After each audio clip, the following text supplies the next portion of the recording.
Morning student. आज हम आपको आपकी कक्षा का हिंदी व्याकरण का पाठ 11 वाच्य पढ़ाएंगे। वाच्य क्रिया का मूल आधार कर्ता, कर्म अथवा भाव है। क्रिया के जिस रूप से इसका पता चलता है उसे वाच्य कहते हैं। जैसे नाव को चलाने वाला उसकी दिशा निर्धारित करता है, वैसे ही वाक्य में कर्ता, कर्म या भाव से क्रिया का रूप निर्धारित करते हैं। वाक्यों में कर्ता प्रधान होता है तो वाक्य की क्रिया उसी के अनुरूप होगी। जैसे पवन गेंद से खेलता है, दीप्तिमाला बनाती है, तो यहाँ पवन गेंद से खेलता है, ये इसमें कर्ता पवन है और जो क्रिया है वह परिवर्तित हो जाएगी आपकी कर्ता की लिंग के आधार पर। जैसे पवन यदि पुल्लिंग है तो खेलता है, दीप्ति खेलती है स्त्रीलिंग में आएगा दीप्ति, क्योंकि स्त्रीलिंग है तो क्रिया किस में हो जाएगी, परिवर्तन हो जाएगी।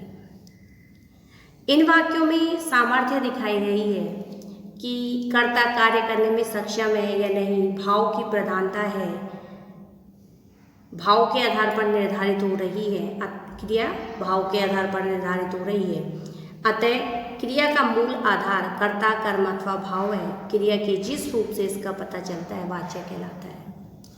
वाच्य के 3 भेद होते हैं, कर्तृवाच्य, कर्मवाच्य और भाववाच्य। सबसे पहले हम पढ़ेंगे कर्तृवाच्य। वाक्य में कर्ता प्रधान हो और क्रिया उसी के अनुसार निर्धारित हो तो उसे हम कर्तृवाच्य कहते हैं। जैसे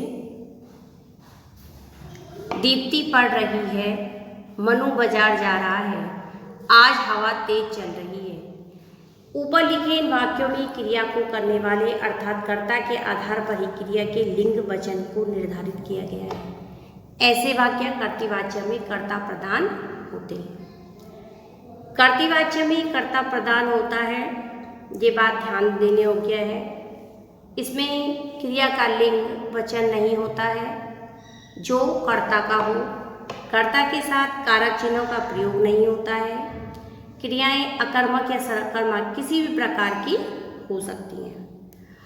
उपयुक्त उदाहरण में आपको दीप्ति स्त्रीलिंग है, एक वचन है, इसलिए क्रिया भी एक वचन की लगाई गई है। दीप्ति के साथ किसी भी कारक चिन्ह का प्रयोग नहीं हुआ है, दीप्ति पढ़ रही है।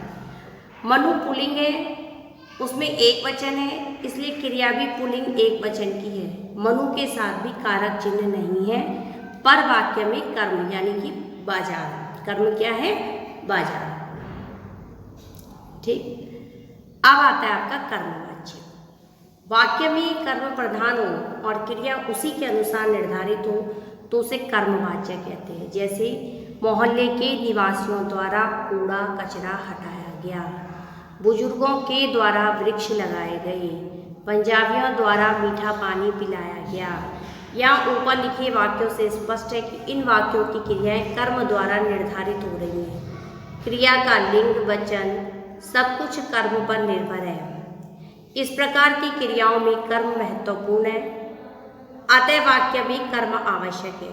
वाक्य में कर्ता प्रत्यक्ष रूप से आवश्यक नहीं है, परंतु प्रत्येक वाक्य में क्रिया का कर्ता तो होता ही है। कर्ता अप्रत्यक्ष हो सकता है, जैसे कूड़ा कचरा हटाया गया, वृक्ष लगाए गए, मीठा पानी पिलाया गया। वाक्य में कर्म का महत्व बढ़ाने के लिए कर्ता के साथ के द्वारा, से द्वारा आदि प्रसर्गों का प्रयोग किया जाता है। अब आता है आपका भाववाच्य। भाववाच्य क्या है? वाक्य में भाव प्रधान हो और क्रिया उसी के अनुसार निर्धारित हो तो उसे भाववाच्य कहते हैं। जैसे दीपक से खेला नहीं जाता, गीतिका से पढ़ा जाता है, शिक्षकों से पढ़ाया जाता है, मित्रों से छुपाया नहीं जाता। वाक्य में भाव को प्रधानता देने के लिए इन बातों पर ध्यान दें। क्रिया सदा एक वचन पुल्लिंग में रहेगी। भाववाच्य का प्रयोग समर्थ एवं असमर्थता प्रकट करने के लिए किया जाता है। जहाँ भाव की प्रधानता हो वहाँ प्राय कर्म नहीं होता है, अतः भाववाच्य की क्रिया अकर्मक होती है। धन्यवाद। वाच्य परिवर्तन, वाक्यों का वाच्य परिवर्तन किया जाता है। वाच्य परिवर्तन कर्तृवाच्य से कर्मवाच्य, कर्तृवाच्य से भाववाच्य में किया जाता है। एक भेद से दूसरे भेद में परिवर्तन किया जा सकता है। कर्तृवाच्य से कर्मवाच्य से परिवर्तन। कर्तृवाच्य में कर्ता प्रधान होता है, जबकि कर्मवाच्य में कर्म को प्रधान बनाने के लिए कर्ता के साथ से के द्वारा जोड़ दिया जाता है। कर्म के साथ यदि कारक चिन्ह हो तो उसे हटा देना चाहिए। क्रिया के साथ या प्रत्यय जोड़ दिया जाता है। क्रिया कर्म के लिंग वचन के आधार पर स्वरूप बदल लेती है। अब कर्तृवाच्य का कर्मवाच्य में परिवर्तन के उदाहरण। धोबी कपड़े धोता है, धोबी द्वारा कपड़े धोए जाते हैं। पिताजी मिठाई लेकर आए हैं, पिताजी के द्वारा मिठाई लाई गई। कर्तृवाच्य से भाववाच्य में परिवर्तन।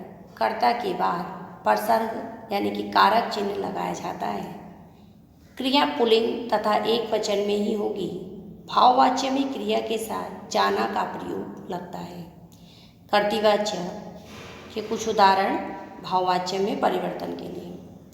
महिला साइकिल चला रही है, महिला से साइकिल चलाई जाती है। दिनकर तैर रहा है, दिनकर से तैरा जाता है। रूपांशी बोल नहीं पाती, रूपांशी से बोला नहीं जाता। धन्यवाद।